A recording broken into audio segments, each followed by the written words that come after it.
بسم الله الرحمن الرحيم.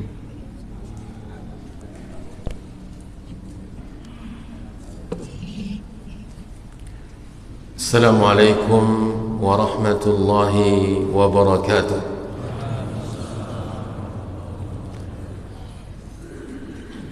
الحمد لله الذي هدانا لهذا وما كنا لنهتدي لولا أن هدانا الله. Segala puji hanya milik Allah yang telah menunjuki kita kepada agama ini. Andai Allah Subhanahu wa taala tidak menunjuki, maka kita tidak menjadi hamba Allah yang saat ini berada di salah satu rumah Allah Subhanahu wa taala. Asyhadu an la ilaha illallah wahdahu la syarika lah wa asyhadu anna Muhammadan abduhu wa rasuluh.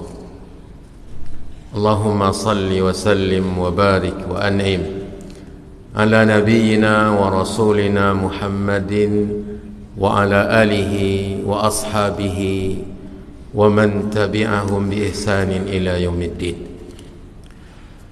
Allahumma la ilma lana illa ma 'allamtana wa 'allimna ma yanfa'una wa zidna 'ilma innaka antal 'alimul hakim. Allahumma inna nas'aluka 'ilman nafi'an wa rizqan tayyiban wa 'amalan mutaqabbala. Amma ba'du, sedikit mengingatkan sebelum kita melanjutkan doa yang terakhir yang tadi saya baca sebelum amma ba'du, yaitu Allahumma inni as'aluka ilman nafi'an wa rizqan tayyiban wa amalan mutaqabbala, adalah doa yang setiap pagi dibaca oleh Nabi alaihi salatu wassalam. Sebagaimana dijelaskan dalam sebagian riwayat bahwa setiap hari di pagi harinya Nabi kita memohon kepada Allah alaihi salatu wassalam, meminta kepadanya 3 hal, yaitu ilmu yang bermanfaat, rezeki yang halal, amalan yang diterima, makbul. Ilmu yang bermanfaat, rezeki yang halal, amal kebaikan, ibadah yang diterima oleh Allah. Kata para ulama, kalau kita sebagai seorang hamba sudah mendapatkan ini semua, apa lagi yang awak butuhkan di dunia? Kalau 3 hal itu sudah diberi oleh Allah, ilmu yang berguna, bermanfaat untuk kita di dunia dalam hidup yang sementara ini, dan bila kita mendapat rezeki, apapun rezekinya yang diberikan oleh Allah, dia rezeki yang halal, sedikit, cukup, lebih, halal, itu semua, dan juga aktivitas ibadah dan ketaatan kita semua diterima, maka ini kunci kehidupan bahagia. Maka Nabi SAW setiap hari memohonnya kepada Allah. Ini catatan pertama. Mari kita wiridkan, selalu membacanya setiap pagi. Catatan kedua, di situ Nabi SAW mendahulukan meminta harato. Ya atau tidak? Yang pertama diminta Nabi rezeki atau ilmu? Allahumma inni as'aluka ilman nafi'an wa rizqan tayyiban wa amalan mutaqabbala. Yang pertama ilmu. Kata para ulama, ini menunjukkan bahawa syarat untuk mendapat rezeki yang halal, syarat untuk menjadikan amalan yang kita kerjakan diterima oleh Allah adalah ilmu. Alhamdulillah, sebelum kita memulai hari ini, dan alhamdulillah saya tadi dapat berita juga bahwa di masjid ini setiap pagi ada kajian. Subhanallah. Tidak ada yang pantas untuk diucapkan ketika mendengar kabar gembira itu kecuali puji syukur kepada Allah, bahwa setiap muslim setiap harinya menimba ilmu setelah melakukan ibadah salat fardu, diberikan kemudahan oleh Allah untuk talabul ilmi. Kemudian Bapak Ibu semua, saya bertanya, tidakkah sekarang kita merasa punya penampilan yang berbeda, agak sedikit gagah? Ibu-ibu semua agak sedikit merasa bangga karena kita berada di salah satu rumah Allah yang megah. Ini secara manusiawi saja ada rasa yang berbeda. Kita berada di tempat yang mewah, yang megah di dunia ini, dalam kehidupan, dimanapun juga, dimanapun juga. Tetapi yang lebih istimewa lagi, ketika kita berada di tempat yang megah, yang tempat itu sangat dicintai oleh Allah, sangat dicintai oleh Allah Subhanahu wa taala. Nabi kita Muhammad SAW dalam hadis yang diriwayatkan Imam Muslim mengatakan, ahabbul biqa'i ilallah masajiduha. Tempat yang paling dicintai oleh Allah. Lihat apa itu? Dicintai. Dicintai oleh Allah adalah masjid-masjid di muka bumi ini. Kita berada di masjid yang megah, di tempat yang megah, dan tempat itu rumah Allah. Dan sekarang kita duduk di waktu yang mulia, di waktu yang berkah, yang waktu seperti inilah yang didoakan oleh Nabi kita Muhammad SAW untuk umatnya keberkahan. Kata Nabi SAW, Allahumma barik li ummati fi bukuriha. Ya Allah, berkahilah untuk umatku apapun aktivitas mereka di waktu pagi. Umum keberkahan dimintakan oleh Nabi kepada Allah untuk umatnya bila mereka melakukan aktivitas di waktu pagi. Kalau aktivitas tersebut umum, tentunya yang bukan dosa, tentu apalagi kalau aktivitas itu ibadah, kegiatan itu amal dan ketaatan serta amal saleh. Apalagi kalau kegiatan tersebut dilakukan di tempat yang mulia, di rumah Allah Subhanahu wa taala. Maka kemuliaan demi kemuliaan kita dapatkan dari Allah Subhanahu wa taala saat ini. Catatan ketiga, sebelum kita lanjutkan pelajaran yang tadi disampaikan judulnya, bahwa dalam hidup ini tidak ada seindah, tidak ada sebahagia bagi orang beriman, tidak ada sebahagia dan seindah atau semulia menjadi mediator atau fasilitator untuk orang-orang beriman.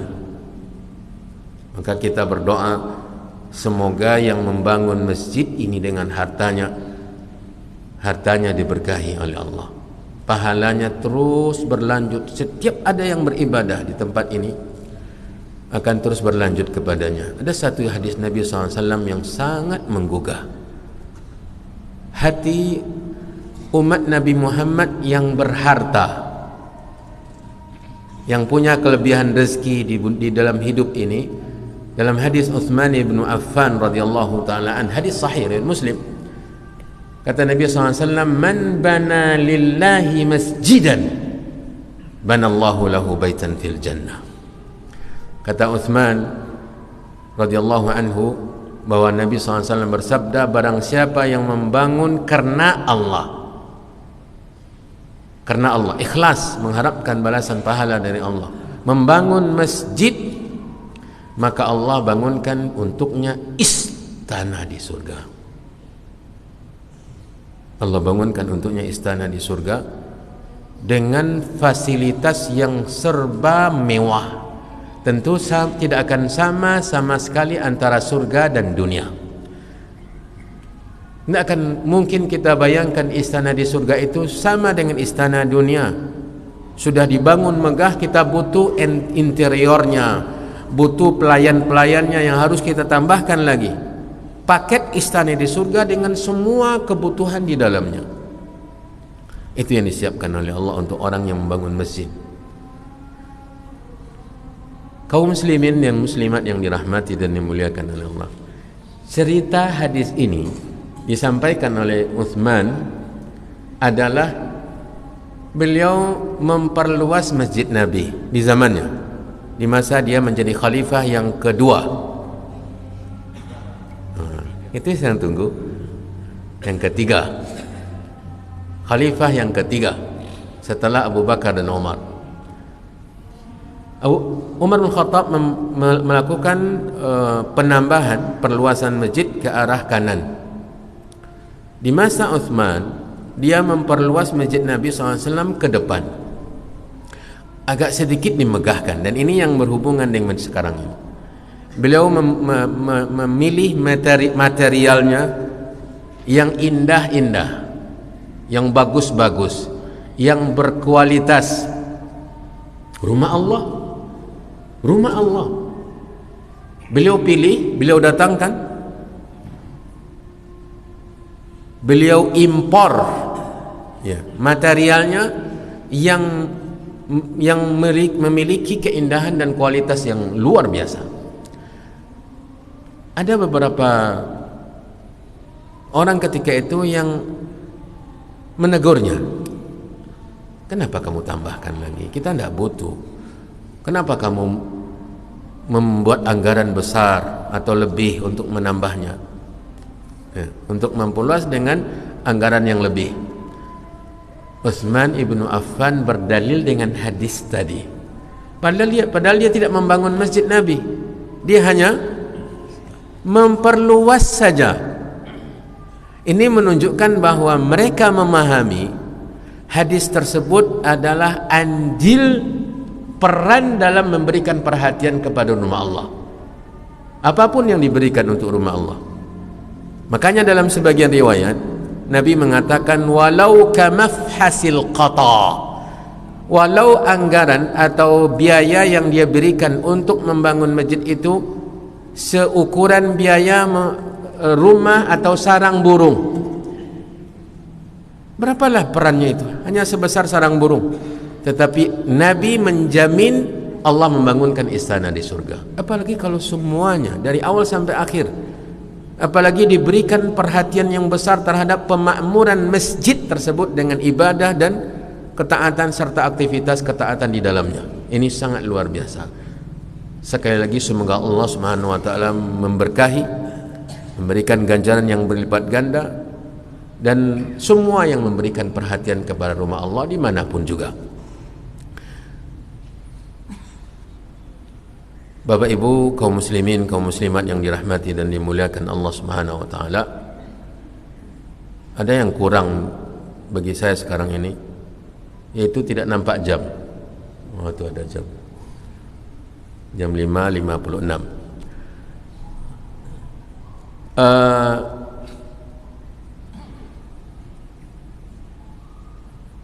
Umat Nabi Muhammad SAW adalah umat yang paling mulia. Umat yang paling mulia. Kemuliaan umat Nabi Muhammad SAW di antara faktornya adalah, dan faktor terpenting adalah karena mereka memiliki kitabullah, Al-Quran. Jadi Al-Quran adalah sebab kemuliaan umat Nabi Muhammad SAW. Bila kita sebagai umat Nabi Muhammad alaihi salatu wassalam ingin meraih kemuliaan yang hakiki, maka mari kita bersama kitabullah. Bersama kitabullah kita mulia, pasti. Bersama Al-Quran Al-Karim, Al-Azim, kita mulia. Bersama kitabullah Al-Quran, kita jaya. Bersama kitabullah, kita kuat. Bersama kitabullah, jalan kita menuju surga lurus dan tidak akan berbelok-belok. Bersama kitabullah, kita pasti masuk surga. Inilah poin terpenting dari tadabbur ayat-ayat Allah yang akan kita lakukan pada pagi hari ini. Ayat-ayat yang akan kita pelajari, Bapak Ibu yang dirahmati dan dimuliakan oleh Allah, terdapat pada surat Fatir. Terdapat pada surat Fatir juz 22.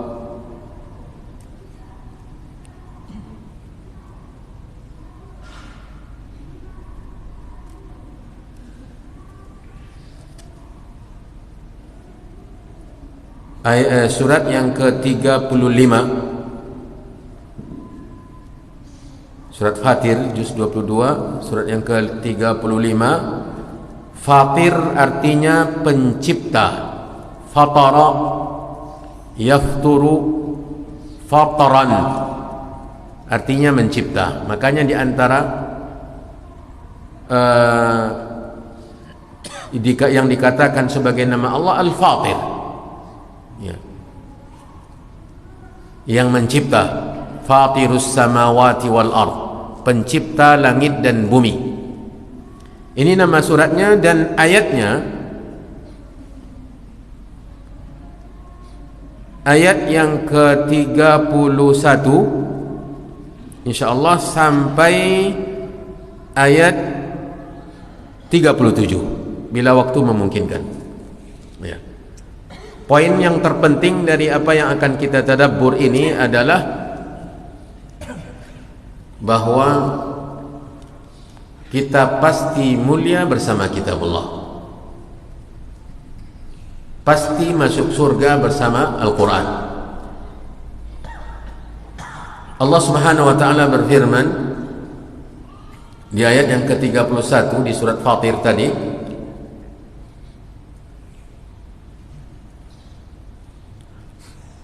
وَالَّذِي أَوْحَيْنَا إِلَيْكَ مِنَ الْكِتَابِ هُوَ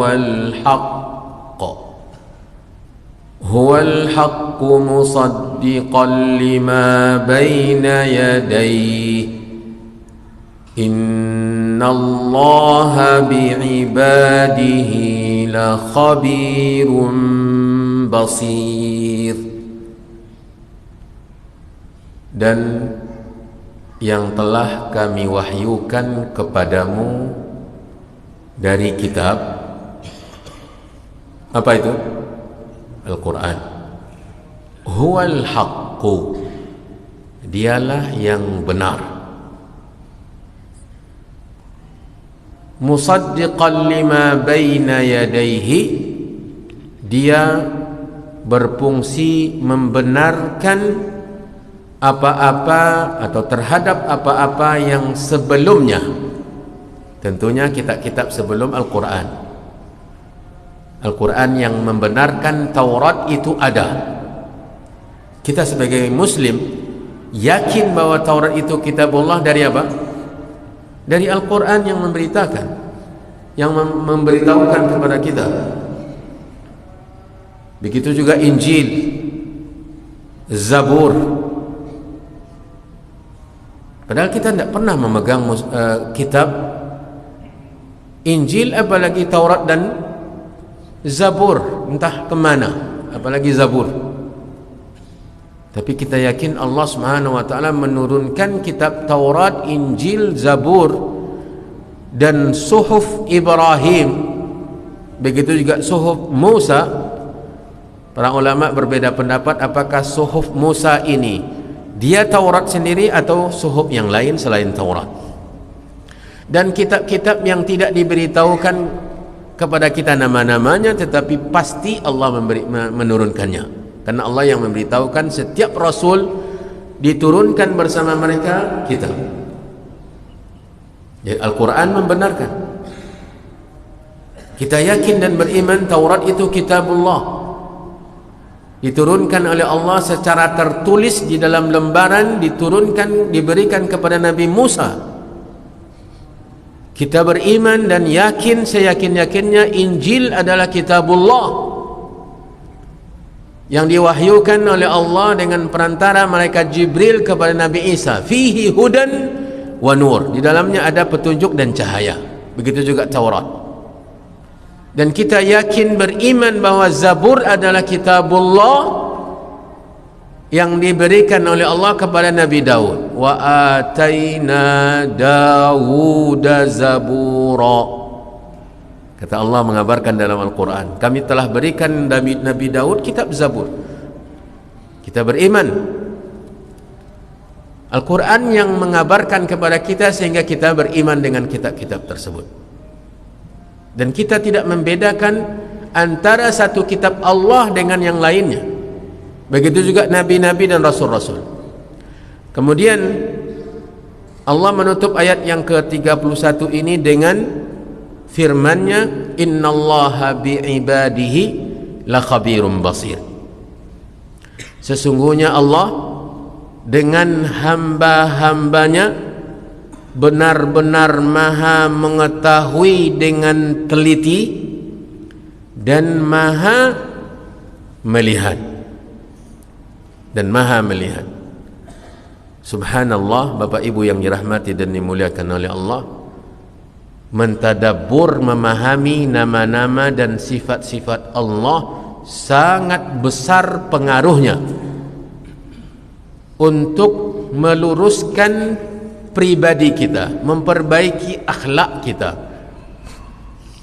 membenarkan akidah kita, membentuk kita menjadi seorang hamba yang mampu mengontrol dirinya agar tetap diridhai oleh Allah.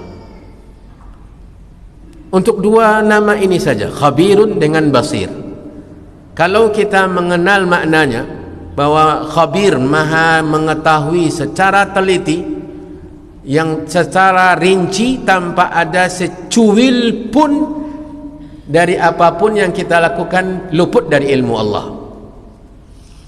Kemudian bila kita mengenal, memahami, meyakini bahwa Allah maha melihat, maka tidak akan mungkin kita terjerumus kepada sengaja melakukan kesalahan dan dosa ketika kita merasa bahwa kita luput dari pantauan ilmu dan penglihatan Allah. Dinukilkan perkataan Ibrahim ibnu Adham, salah seorang generasi salaf. Ada seorang pedosa yang mengaku sudah bertobat. Kepada beliau, saya memang benar ingin bertobat dan sangat besar keinginan saya untuk bertobat, tapi saya tetap ingin berbuat dosa. Kan begitu? Apalagi kalau masih berkawan dengan orang-orang yang dahulunya dia berdosa bersama mereka, atau masih memegang sarana-sarana untuk berbuat dosa. Taubatnya hanya bisa jadi 1 hari, 2 hari, kemudian kembali kepada dosa. Kata Ibrahim ibnu Adham rahimahullah, tidak apa-apa, silakan kalau memang ingin berbuat dosa. Tapi ketika engkau berniat untuk berbuat dosa, cari tempat di mana engkau luput dari ilmu dan pantauan penglihatan Allah, atau cari tempat di mana kamu berada di bumi yang bukan ciptaan Allah. Dan ketika engkau berdosa, ketika itu ternyata ajalmu tiba, engkau mampu dan punya wewenang untuk mengatakan ke malaikat pencabut nyawa, tunggu, undurkan, saya tidak mau sekarang, 1 hari lagi, 1 pekan lagi. Atau ketika kamu mampu nanti, ketika diseret ke neraka karena dosa-dosamu, kemudian kamu bisa menolak, lalu mengatakan saya tidak mau ke neraka, saya maunya ke surga, sehingga malaikat tidak jadi melemparkanmu ke neraka. Bila itu semua kamu mampu melakukannya, silakan berdosa. silakan melanggar larangan Allah Subhanahu wa taala. Maka Bapak Ibu yang dirahmati dan dimuliakan oleh Allah, memahami nama-nama dan sifat-sifat Allah besar pengaruhnya untuk meluruskan pribadi kita menjadi orang yang kemanapun kita pergi, walau ketika kita sendiri di tengah kegelapan malam di tempat yang sepi, kita tidak akan berani berbuat dosa karena kita yakin Allah mengawasi. Idza khalawta ad-dahra yawman fala taqul khalawtu. Idza khalawta ad-dahra yawman fala taqul khalawtu. Walakin qul alayya raqibu. Kata seorang penyair Arab, bila engkau merasa bersendiri di suatu waktu, maka jangan sampai engkau anggap dirimu sendiri, tetapi yakinlah bahwa ada yang mengawasi. Allah Maha mengawasi. Tidak ada tempat yang di sana kita bisa luput dari pengawasan Allah. Bersama kita malaikat pencatat amal baik kita, pencatat dosa-dosa kita. Jangankan perbuatan organ tubuh kita yang zahir, perbuatan kaki, tangan dan yang lainnya, ucapan lidah saja tertulis semuanya. Wa ma yantiqu anil hawa ma yalfidhu min qawlin, di surat Qaf. Tidak satu kata pun yang dilafazkan oleh lidah illa alaihi raqibun atid, illa ladaihi raqibun atid, kecuali di sisinya ada malaikat yang mengawasi dan mencatat. Ini kemana kita berbuat dosa? Al-Quran sebagai kitab pilihan diberikan oleh Allah kepada kita melalui Nabi Muhammad SAW, dan beliau bacakan semuanya tanpa satu huruf pun tersisa, lengkap semuanya. Yang diturunkan oleh Allah melalui malaikat Jibril diterima oleh Nabi Muhammad SAW, semuanya dibacakan oleh Nabi, disampaikan oleh Nabi kepada umatnya tanpa satu huruf pun tersisa. Tidak ada yang kurang, tidak ada yang lebih.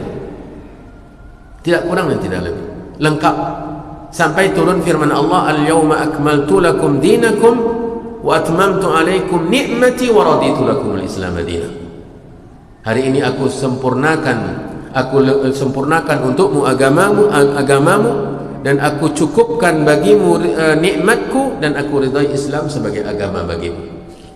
Tidak ada yang kurang, tidak ada yang disembunyikan oleh Nabi. Yang perlu kita tambahkan dari Al-Quran, dan dia dijaga oleh Allah Subhanahu wa taala. Bila ada perintah di dalamnya, kita lakukan perintah Allah. Bila ada larangan, kita tinggalkan larangan Allah. Jangan sampai kita menyimpang, karena Allah Maha mengetahui dan Maha melihat. Ayat yang ke-32. Ini ayat, kata para ulama tafsir, termasuk Syekh Muhammad Al-Amini Shanqiti, seorang ulama tafsir, menyatakan bahwa ayat yang paling menanamkan rasa optimis di dalam Al-Quran adalah ayat ini. Menanamkan rasa optimis bahwa kita pasti masuk surga bila bersama kitabullah adalah ayat ini. Kita baca.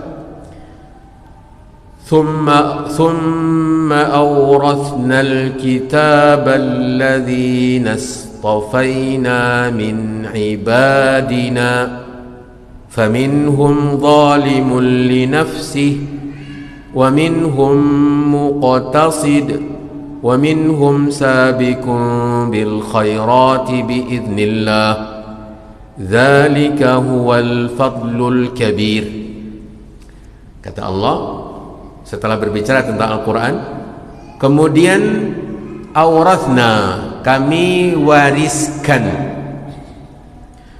Alkitab, yaitu Al-Quran, alladzina, kepada orang-orang yang istafaina min ibadina, yang kami pilih dari hamba-hamba kami. Jadi orang yang diberikan Al-Quran oleh Allah kepada mereka dari manusia adalah orang pilihan. Jadi kita umat Nabi Muhammad manusia pilihan Allah yang dipilih oleh Allah untuk diberikan kepada kita apa? Al-Quran. Kemudian kita yang diberi Al-Quran ini dibagi tiga oleh Allah. Orang-orang atau manusia di akhir zaman ini yang Allah berikan Al-Quran kepada mereka dibagi tiga. Yang pertama, faminhum zalimun li nafsihi. Mereka yang diberi Al-Quran itu, golongan yang pertama adalah zalimun li nafsihi, orang yang berbuat zalim terhadap dirinya sendiri. Orang yang berbuat zalim terhadap dirinya sendiri siapa? Kata ulama tafsir termasuk Muhammad Syinqiti, yang dimaksud dengan zalimun li nafsihi adalah orang yang mengerjakan perintah dan berbuat dosa besar. Jadi berbuat dosa besar itu apa? Tindakan kezaliman. Jangan dikira zalim itu adalah seseorang berbuat kekasaran, kekerasan terhadap orang lain, melukainya, mengambil hartanya dengan paksa, atau penguasa yang berbuat zalim terhadap rakyatnya yang semena-mena. Makna zalim itu sendiri luas. Salah satu dari makna zalim adalah seseorang ketika berbuat dosa besar, dia telah berbuat zalim terhadap dirinya sendiri. Ini golongan yang pertama, yang diperintah oleh Allah dia jaga, tetapi terkadang dia berbuat dosa besar, maka dia zalimul li nafsihi. Golongan yang kedua dari umat yang diberikan kepada mereka kitabullah adalah wa minhum muqtasidun, dan di antara mereka ada orang yang menengah, yang di tengah-tengah. Maksud yang muqtasid adalah orang yang mengerjakan perintah yang wajib-wajib dan meninggalkan yang haram, menjauhi yang haram. Ada beda dengan yang pertama? Ada? Yaitu yang muqtasid ini adalah yang mengerjakan yang wajib dan meninggalkan, menjauhi yang haram. Di sini terletak perbedaannya dengan yang zalimul li nafsihi. Cuma yang kedua ini tidak melakukan amalan-amalan yang sunnah, cukup dengan yang wajib dan menjauh dari yang haram. Yang ketiga dari umat yang diberikan kitabullah Al-Quran kepada mereka adalah wa minhum sabiqum bil khairati bi'idznillah. Di antara mereka adalah orang yang berlomba-lomba mengumpulkan kebaikan-kebaikan dengan izin Allah. Mereka ini, kata para ulama tafsir, adalah orang yang mengerjakan yang wajib dan meninggalkan yang haram, persis dengan yang kedua, tetapi mereka melakukan yang sunnah-sunnah dan menjauhi yang makruh-makruh. Bukan sekadar menjauhi yang haram, tetapi yang makruh pun mereka jauhi. Bukan sekadar mengerjakan yang wajib, yang sunnah-sunnah pun mereka lakukan. Ini yang berlomba-lomba dengan kebaikan.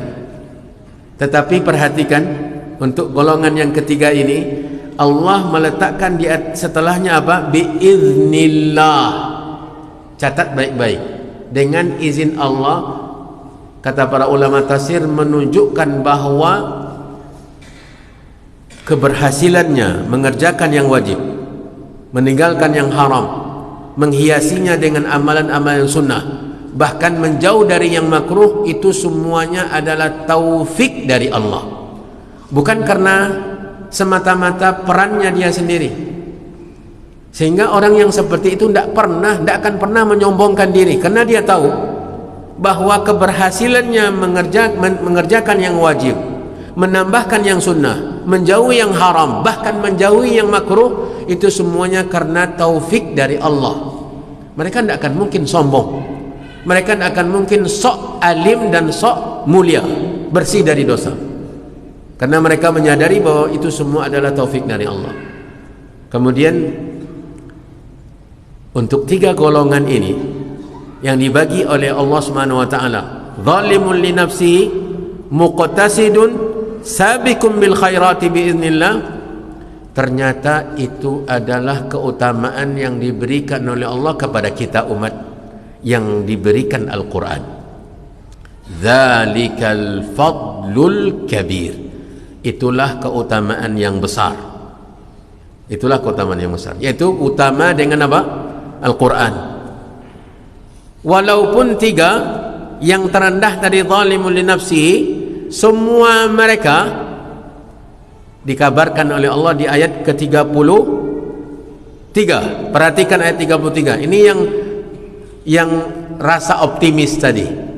Untuk ketiga golongan tadi, zalimun li nafsihi muqtasidun sabiqun bil khairati biiznillah, Allah mengatakan jannatu adnin yadkhulunaha, surga Aden, kekal, surga yang kekal, mereka semua memasukinya. Yang zalimul li nafsihi tadi, yang muqtasidun, yang sabiqum bil khairat, dijanjikan oleh Allah apa? Masuk surga. Masuk surga. Tapi jangan sampai kalau begitu elok nak jadi pertama, yang pertama leh. Awak dapat yang katakan dari kehendak tapi masuk surga jua. Ya. Jaga yang wajib ndak berdosa gadang lo. Kan masuk surga jua. Jangan sampai taniye di hati awak baitu. Kenapa? Karena neraka itu adalah siksa yang sangat pedih. Jangan sampai kita merasa berani untuk mencicipi siksa neraka. Habis waktunya. Hah? Sangko tando selesai. Kalau kita memilih, jangan sampai memilih yang pertama, karena yang pertama ini belum tentu diampunkan oleh Allah dosanya sehingga langsung masuk surga, tetapi kemungkinan besar disinggahkan di neraka. Dan neraka itu bukan tempat kesenangan, tetapi tempat siksa. Apinya saja itu 70 kali lipat api dunia. Api dunia kok kesadonya dikumpulkan, yang digunakan sebagiannya untuk meleburkan kayu sehingga jadi bubur untuk dikertaskan, yang membuburkan pasir sehingga nanti bisa dibuat kaca, dan sebagiannya lagi bisa melumat hutan belantara beribuan hektar luasnya, bisa menghabisi bangunan-bangunan walau sekokoh-kokohnya.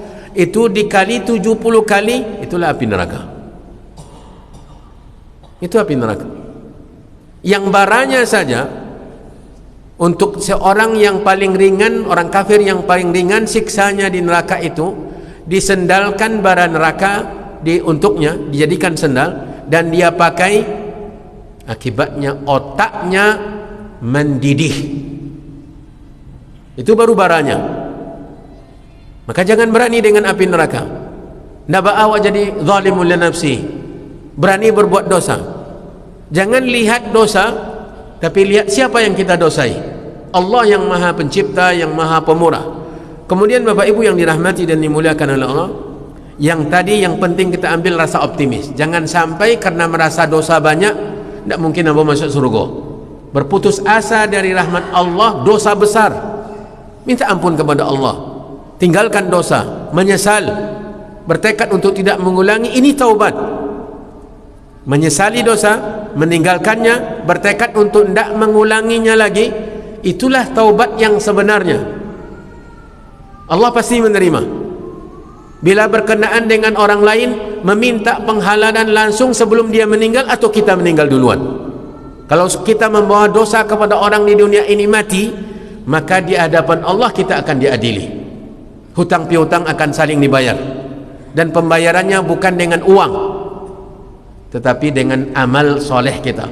Kalau kita tidak punya modal amal soleh, dosa mereka dipikulkan kepada kita sebagaimana disampaikan oleh Nabi kepada kita. Hati-hati. Kemudian orang yang dimasukkan ke surga tadi, Ya, yuhallawna fiha min asawira min dhahab. Diberikan perhiasan dari emas dan mutiara. Ya, di surga. Perhiasan mereka emas dan mutiara surgawi. Walibasuhum fiha harir, dan pakaian mereka di dalam surga sutra. Sutra yang kualitas surgawi, bukan kualitas dunia. Yang di surga dengan yang di dunia itu samanya hanya pada nama, hakikatnya tidak sama. Nama sama, sutra, apel, anggur, wanita, istri, daging burung, minuman susu, khamar, minuman biasa, itu samo hanya pada namo. Samo hanya pada namo, tetapi hakikatnya tidak samo. Kata Ibnu Abbas, tidaklah yang di dunia dengan yang di surga kesamaannya kecuali pada namanya, hakikatnya tidak sama. Contoh, Nabi SAW tegaskan ketika di solat kusuf, dia diperlihatkan oleh Allah SWT buah-buahan surga. Ketika dia hendak, saking tertariknya Nabi, dia maju ke depan dan mengulurkan tangannya ingin memetik satu tangkai dari buah di dalam surga yang disiapkan oleh Allah untuk penghuninya. Semoga kita semua merupakan calon penghuni surga. Kata Nabi, ketika ditanya oleh sahabat, kami nampak kamu tadi ya Rasulullah ketika sholat maju selangkah kemudian mengulurkan tangan seakan-akan mengambil sesuatu. Kata Nabi, saya diperlihatkan buah-buah di surga dan saya benar-benar terdorong untuk memetiknya. Andai Allah mengizinkan saya memetiknya, maka kalian akan menikmati satu tangkai yang saya petik itu sampai hari kiamat. Bayangkan, tidak mungkin sama. Hanya satu tangkai. Manusia di muka bumi ini akan menikmatinya, orang-orang beriman sampai hari kiamat. Ini perbedaan buah-buah di surga dengan yang di dunia. Maka emas tadi yang disebutkan, mutiara yang disampaikan, sutra yang disampaikan itu hanya sama pada nama, hakikatnya tidak akan mungkin sama. Kemudian orang-orang di surga ucapannya luar biasa. Wa qalu alhamdulillahilladzi azhaba 'annal hazan. Mereka berkata, ini yang di surga, segala puji milik Allah yang telah menghilangkan dari kami kesedihan. Di surga tidak ada lagi kesedihan. Kesedihan karena tidak konyang makan, seketek ini makan tidak bisa tidak mengenyangkan, tidak lomak rasanya. Iya. Atau karena ada rasa sakit, pokoknya sesuatu yang kurang yang membuat kita bersedih itu tidak ada di surga. Tidak ada kesedihan lagi. Semuanya kegembiraan, semuanya bersukacita, berbahagia. Tidak ada sedih, tidak ada sakit, tidak ada meringis karena kesakitan, tidak ada. Semuanya kegembiraan dan kebahagiaan, dan itu yang diingatkan oleh Allah. Wa qalu alhamdulillahilladzi azhaba 'annal hazan inna rabbana laghafurun syakur. Ini juga dua nama Allah. Sesungguhnya Rabb kita Allah benar-benar maha mengampuni dan maha mensyukuri. Ini sangat indah dua nama ini.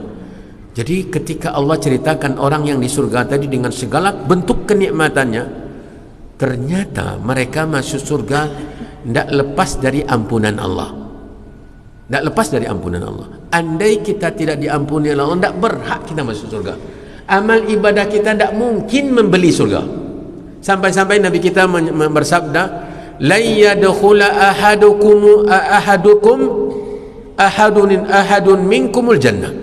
Tidak seorang pun dari kalian yang masuk surga dengan amalannya. Ya, la yadkhula ahadukumul jannah bi amali. Tidak seorang pun dari kalian yang masuk surga karena amalannya. Karena amalan kita itu sedikit sekali. Sementara balasan surga abadi. Maka tidak mungkin dihargai. Amalan kita itu penyebab kita dimasukkan oleh Allah ke surga. Dengan apa? Ampunannya tadi. Ampunannya tadi. Ali Imran 133. Catat. Ali Imran 133 Allah berfirman, wasari'u ila maghfiratin. Ini capek nampaknya karena 3 menit lah.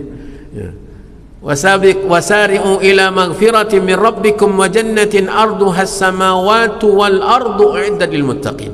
Bersegeralah kalian meraih ampunan. Nah ini tadi. Untuk masuk surga itu tidak akan lepas dari ampunan Allah. Allah mengampuni kesalahan-kesalahan kita. Bayangkan di antara yang masuk surga nanti yang timbangannya hampir sama beratnya. Timbangan amalan kebaikannya, timbangan amalan keburukannya hampir sama berat. Tiba-tiba ada satu amalan kecil saja, amal kebaikannya kecil saja, diletakkan di atas timbangan amal kebaikannya, turun dia ke bawah. Turun dia ke bawah. Semua dosa yang tadi hampir sama berat dengan amal kebaikannya ini, yang lebih ringan karena ada masuk amalan kecil tadi, dilepaskan oleh Allah. Allah tidak peduli sebanyak apapun juga. Yang penting berat timbangan amalannya, kebaikannya, dimasukkan ke surga di Allah Ta'ala. Bayangkan, dosa yang sebanyak itu tidak dipedulikan oleh Allah Ta'ala. Yang penting amalan kebaikannya dengan sedikit saja. Makanya Syekh Ibrahim Ruhaili pernah melemparkan pertanyaan, amalan yang paling berharga ketika penimbangan amalan nanti di akhirat apa? Ada yang mengatakan ini. Padahal amal yang berharga itu secuil tadi yang menyebabkan timbangan amal kebaikan itu lebih berat. Sedikit saja. Terkadang kalau nimbang buah, kalau mulai buah-buahan, kena seketik tinggal untuk sama dengan timbangan tadi, yang menjual cari yang seketik ukuran limaunya tu, atau ukuran dukunya, diambilnya yang paling ketik. Ketika diletakkan, pas sama barek, pas timbangannya. Padahal seketik itulah yang penentu. Yang tadi yang memberatkan timbangan kebaikan itu seketik itu. Bapak Ibu yang dirahmati dan dimuliakan oleh Allah. Tanda yang kedua, banyak kali nyuruh awak berhenti. Jangan sampai awak meremehkan amal kebaikan. Kita semua punya kecenderungan amal soleh yang berbeda-beda. Ada dengan puasa sunat, ada dengan sedekah. Dengan sedekah ini saya sampai hari ini masih tersentuh dengan pertanyaan seorang ibu wanita muslimah, karena dia tidak salat berjamaah di masjid, tetapi suaminya yang selalu salat berjamaah di masjid dan ikut pengajian subuh setiap hari. Dia bertanya, Ustaz, bagaimana kalau saya ingin memulai hari dengan sedekah di kotak infak di masjid, tetapi saya titipkan ke suami saya? Subhanallah, itu kecenderungannya, dan itu yang dia jaga setiap hari. Walau hanya 2.000 rupiah, 5.000 rupiah, tetapi setiap hari. Jangan remehkan, sekecil apapun. Bisa jadi dia nanti apa? Bisa jadi dia nanti yang memberatkan timbangan kebaikan kita,